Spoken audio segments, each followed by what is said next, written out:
Capítulo 13. ¿Era él? Muy temprano el sábado por la mañana llegamos a Portside y Sir William propuso que bajáramos a tierra para escapar de nuestros incómodos alojamientos en el sucio y pequeño barco de vapor. No tuvimos dificultad en conseguir un bote remado por árabes, pero en cuanto tocamos tierra nos llevaron directamente a la aduana para que revisaran nuestros pasaportes.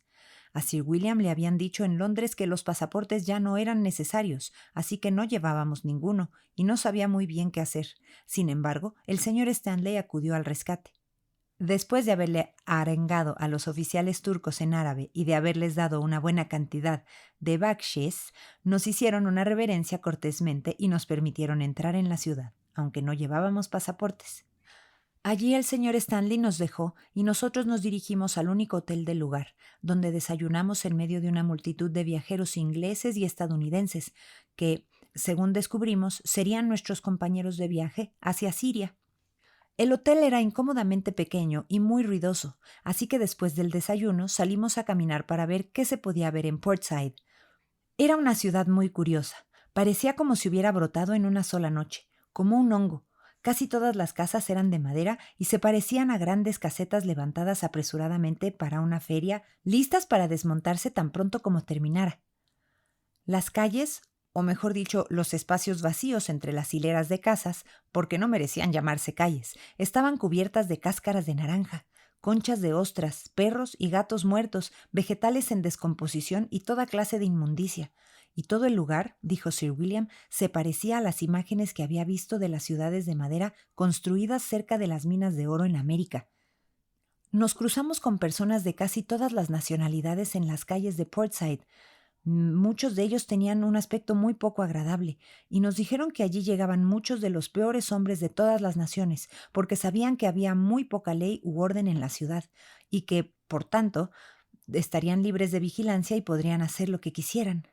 La semana antes de nuestra llegada hubo muchos asesinatos en Portside, y vimos un aviso en el hotel que aconsejaba a los europeos no salir después del anochecer, ya que las autoridades no se harían responsables de las consecuencias. Una plaza frente al hotel había sido transformada en jardín. No había muchas flores, pero sí algunos árboles y arbustos, y una pequeña fuente de piedra en el centro. Había un banco en ese jardín, y Sir William, Evelyn y yo nos sentamos allí un rato, observando a los turistas que entraban y salían del hotel, consultando sus guías, haciendo incontables preguntas a sus dragomanes y aparentemente muy impacientes por continuar su viaje. Había varias tiendas francesas en un bloque de edificios que formaban uno de los lados de la plaza. Evelyn las vio y me preguntó si creía que podría comprar una o dos cositas que deseaba adquirir antes de llegar a Jerusalén, donde, dijo, supongo que no encontraremos tiendas en absoluto. Ve a ver, querida, dijo Sir William, y yo te esperaré aquí hasta que regreses. Estaré cerca si me necesitas y puedo ver en qué tiendas estás mientras me siento aquí. Así que Evelyn y yo abrimos la puerta del jardín del hotel y cruzamos la calle hacia las tiendas.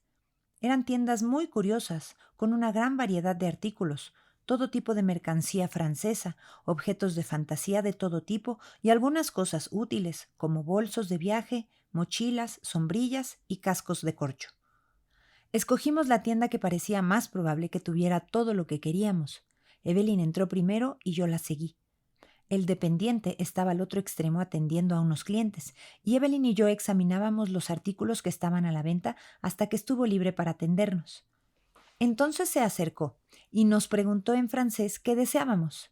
Evelyn levantó la vista desde la caja de adornos sobre la que se inclinaba y estaba a punto de responderle, cuando la vi retroceder de repente sorprendida.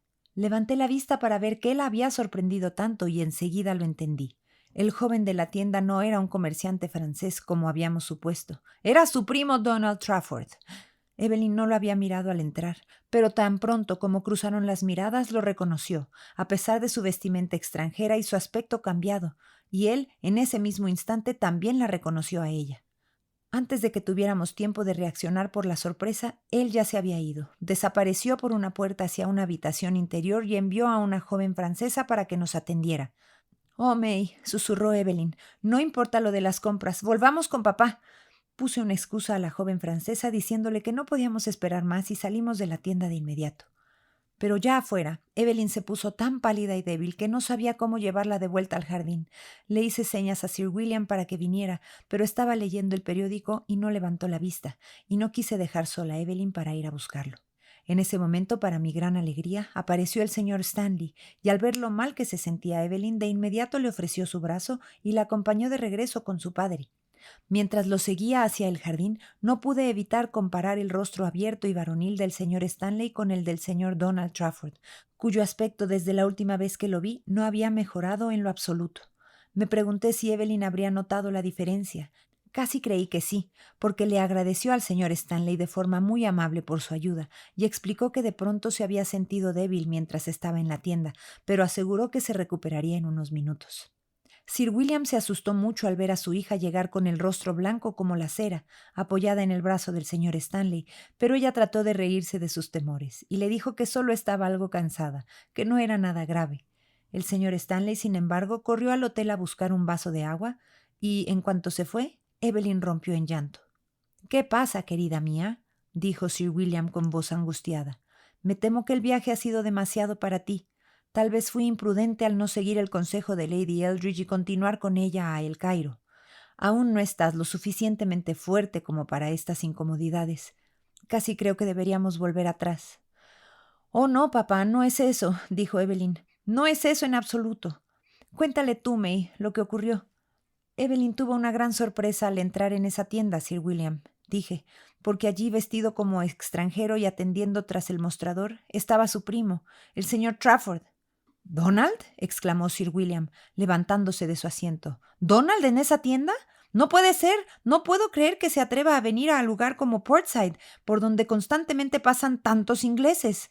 «No, Evelyn, hija, debes estar equivocada». «No, Sir William», dije, «definitivamente vimos al señor Trafford. Estoy completamente segura de que no nos equivocamos». En ese momento volvió el señor Stanley y no pudimos seguir hablando del asunto, pero Sir William parecía sumido en sus pensamientos y no participó en la conversación que Evelyn y yo tratábamos de mantener. «Señorita Lindsay», dijo por fin, «¿me mostraría cuál de esas tiendas fue en la que hicieron sus compras hace un momento?» «Evelyn, querida, quédate aquí hasta que regresemos. Señor Stanley, ¿puedo dejar a mi hija bajo su cuidado unos minutos?» Me pareció que al señor Stanley no le disgustaba quedarse encargado, pero Evelyn volvió a ponerse tan pálida como antes y temblaba de pies a cabeza. Sir William y yo los dejamos en el banco cerca de la fuente y caminamos hacia la fila de tiendas. «Realmente creo que se han equivocado, señorita Lindsay», repetía, pero le aseguré que el señor Trafford nos había reconocido, pues había desaparecido de forma repentina y había enviado a una francesa a atendernos. Esperé afuera mientras Sir William entraba en la tienda. Salió a los pocos minutos con expresión de gran alivio. «Ha sido un error, señorita Lindsay», dijo. «Donald Trafford no está aquí. He hecho todas las averiguaciones necesarias». Entonces me explicó que no había nadie más que la mujer francesa en la tienda cuando él entró, pero que le había preguntado por el joven inglés que había atendido allí unos 15 minutos antes. Sin embargo, la francesa le aseguró que no había ningún inglés allí, ni nadie que hablara inglés. Debía de ser su esposo a quien habíamos visto. Él había estado en la tienda hacía unos minutos, pero era italiano, y su nombre era Signor Realty. Sir William había pedido hablar con su esposo, pero ella le dijo que lo habían llamado de improviso por asuntos de negocios, que se había marchado y no volvería hasta el lunes. «Entonces, Signor Realty es evidentemente el nombre que ha adoptado el señor Trafford», dije. No lo creo, señorita Lindsay», respondió Sir William con firmeza. «Usted y Evelyn se han confundido. No cabe duda de que ese joven italiano se parece mucho a Donald Trafford, y esa circunstancia las ha llevado a imaginar que era él». Aunque el tono decidido de Sir William me hizo guardar silencio, no por ello quedé convencida. Estaba completamente segura de que era realmente el primo de Evelyn a quien habíamos visto esa mañana. El señor Stanley pareció notar con esa percepción aguda que siempre mostraba que algo nos había perturbado y que queríamos estar a solas, pues al cabo de unos minutos se excusó diciendo que debía visitar a alguien al otro extremo de Portside y se despidió de nosotros. «Bueno, Evelyn», dijo Sir William, en cuanto estuvimos solos, «te equivocaste por completo. No tenías por qué haberte alterado tanto, querida. Fue un error». Y le contó lo que había averiguado en la tienda. «Todo es un cuento, papá», respondió ella cuando terminó. «Donald tiene miedo de que lo descubran y le ha dicho a esa mujer que diga eso por si alguien pregunta por él». «¿Que vuelve hasta el lunes?», dijo. «Claro que no. Él sabe perfectamente que el barco de vapor zarpará el lunes temprano». Pero Sir William no quería convencerse. Su deseo de no enfrentar la situación era más fuerte que las evidencias, pues no sabía cómo actuar si realmente encontrara a su sobrino, y por eso estaba demasiado dispuesto a creer que seguía ignorando el paradero de Donald Trafford. Vi que Evelyn miraba varias veces hacia la tienda francesa mientras hablábamos de otras cosas, y me alegré por ella cuando Sir William propuso que regresaríamos al barco. Pasamos un domingo muy incómodo a bordo del miserable barco. Era imposible encontrar un lugar tranquilo abajo, pues el salón estaba lleno del numeroso grupo que habíamos visto en el hotel de Portside, y la mayoría pasaba el día jugando a las cartas y al ajedrez y conversando sobre su viaje en voz alta. Hacían tanto ruido que nos resultaba completamente inútil intentar leer o estar en silencio allí. Así que subimos a cubierta y encontramos un rincón sombreado donde al menos podíamos estar relativamente tranquilas. Pero la cubierta inferior era un escenario de gran confusión y bullicio, pues varios peregrinos que iban rumbo a Jerusalén estaban subiendo a bordo. Había peregrinos griegos, peregrinos latinos y peregrinos musulmanes, todos vestidos de una manera que a nosotras nos parecía de lo más pintoresca. Eran totalmente orientales y terriblemente sucios, y todos hablaban a gritos en sus respectivos idiomas. El señor Stanley nos dijo que al acercarse la Pascua, los barcos se llenan de estos peregrinos que se dirigen a los distintos santuarios y lugares sagrados. Vienen desde muy lejos, soportan fatigas enormes y gastan grandes sumas de dinero para obtener, aunque en vano, el perdón de sus pecados. A menudo pienso, dijo el señor Stanley, que su fervor nos deja en vergüenza. Sí, dijo Evelyn mientras observaba a un nuevo grupo subir a bordo. ¿Y no sientes deseos de decirles cómo se puede obtener de verdad el perdón? Sí, ciertamente, respondió el señor Stanley. Pero, señorita Trafford, ¿tiene idea de cuán difícil sería eso? ¿Cuántos idiomas cree que tendría que aprender antes de poder hablar con todos estos peregrinos? Pensamos que tal vez serían necesarios 5 o 6, pero el señor Stanley nos dijo, para nuestra sorpresa, que acababa de conversar con un caballero que se había tomado la molestia de recorrer el barco para averiguar las nacionalidades de las personas a bordo, y había descubierto que había hombres de no menos de 30 naciones distintas en ese solo barco de vapor. Zarpamos de Portside el domingo por la tarde y divisamos Jaffa a las 6 de la mañana siguiente. Nos levantamos muy temprano, pues estábamos ansiosas por tener nuestra primera vista de Palestina. Era una mañana preciosa, el mar estaba tan tranquilo como una laguna, y la vista era sumamente hermosa, mientras el sol salía detrás de las colinas de Judea.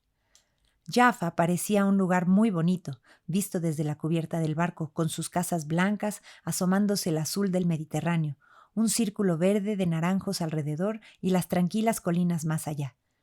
Pero apenas tuvimos tiempo para darnos cuenta de que ahora estábamos contemplando el mismo sitio desde donde Jonás se embarcó hacia Tarsis, y donde Pedro se alojó y tuvo aquella maravillosa visión, y donde vivía Dorcas y hacían vestidos para los pobres en aquellos lejanos días bíblicos.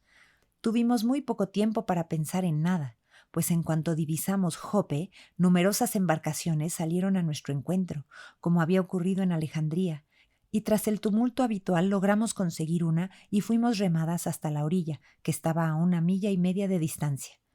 Esto no es nada seguro en clima tormentoso, pues la única entrada al puerto es una estrechísima abertura entre peligrosas rocas.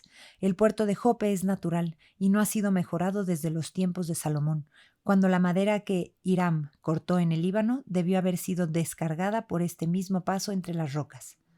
Al acercarnos a la orilla, vimos multitudes de árabes esperándonos, gritando, peleando y forcejeando con feroz intensidad. Parecían dispuestos a despedazarnos antes que perder la oportunidad de llevar nuestro equipaje al hotel. Realmente fue una escena terrible para quienes no están acostumbrados a la vehemencia oriental. Evelyn estaba muy asustada y se aferraba a su padre, y hasta el propio Sir William parecía agitado y alarmado, pero la voz serena del señor Stanley nos tranquilizó. «Oh, no es nada», dijo. «Todavía no saben cómo son los árabes. Siempre hacen este escándalo. Les aseguro que no es nada fuera de lo común», añadió riendo, mientras nos abría paso entre la multitud aullante y nos guiaba hacia la pequeña aduana, que ya estaba llena de los viajeros que habían llegado antes que nosotros. Por lo tanto, tuvimos que esperar afuera por un tiempo, pero el señor Stanley mantuvo a raya a los árabes que nos seguían y le dio a Evelyn un banquito para que se sentara, pues se le veía pálida y cansada, y el calor, incluso a esa temprana hora, nos parecía muy intenso. Finalmente, el funcionario turco estuvo libre para recibir el bakshish que el señor Stanley ya tenía preparado. Pasó nuestras maletas sin abrirlas y se nos permitió continuar hasta el hotel. Fue una caminata agotadora, pues las calles de Jaffa están cubiertas de arena ardiente, en la que los pies se hunden a cada paso. Son muy estrechas y a cada rato nos dábamos la vuelta para vernos casi atropelladas por un enorme camello con cajas en la espalda, que se había acercado sin hacer ruido sobre la suave arena, o por una mula cargada de equipaje que, corriendo como loca, se abría paso entre nosotras con la mayor determinación. El señor Stanley nos aconsejó que ese mismo día llegáramos hasta Ramle, pues el trayecto desde Jaffa hasta Jerusalén es de 40 millas, y pensaba que nos cansaríamos demasiado si lo hacíamos todo en un solo día. Así que esa tarde alquiló caballos para nosotras y nos montamos para nuestro primer paseo a caballo en Palestina. No fue fácil guiar a los caballos entre las multitudes de árabes, las filas de camellos y mulas y los montones de basura en las calles de Jaffa. Nos alegramos de dejar la ciudad y salir a la carretera, que nos llevó a través de uno de los naranjales que rodean Jaffa. Todo se veía tan extraño y oriental, y el aroma de las naranjas era delicioso. Cruzamos la llanura de Sarón, y alrededor de las 5 de la tarde llegamos a Ramle, después de poco más de 4 horas de cabalgata.